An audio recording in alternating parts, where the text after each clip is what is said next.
Martin Luther King once said, life's most persistent and urgent question is, what are you doing for others? Well, in that spirit, many people will honor the civil rights leader tomorrow with a day of service. And here with some ideas on how to help, philanthropy consultant Lisa Dietlin is here. Thanks so much for joining us. Happy to be here. Well, tell us about this day. How did it get its start?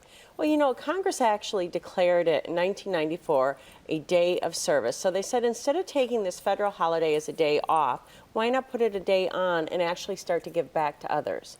Tell me, why is it important for people to volunteer? And especially, I think for parents, it's a way as well to get their children in the act of volunteering. Tell us about that. It's so important. You know, research has been done that shows that people who volunteer are happier, they're healthier, and they actually live longer than people who don't volunteer. So it's good for your health to volunteer. But I think it's also teaching the next generation. You know, we've had many discussions about how I think this country was founded on neighbor helping neighbor. You know, whether you were in crisis or in good times, we're always there as Americans to show up and help each other.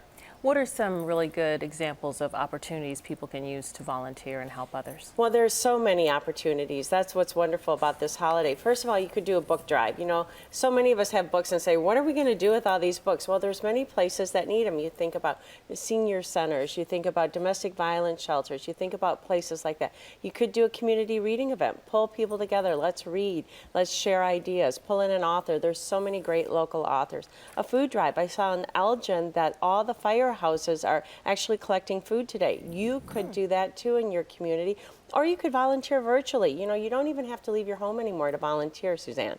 How is that? Like when you sit just by computer? By computer. There's a couple, Women on Call, that was started here in Chicago and has gone nationally, as well as Volunteer Match. You can actually go online and you could do something. So if you're a graphic artist, somebody might need an invitation designed for a gala or for a run and they can't afford it, and you could design it. Use your skills and your services, what you do really well. I'm sure UMC events, I get put on fundraising committees. Give what you do every single day back to your community. So use your talents to help others.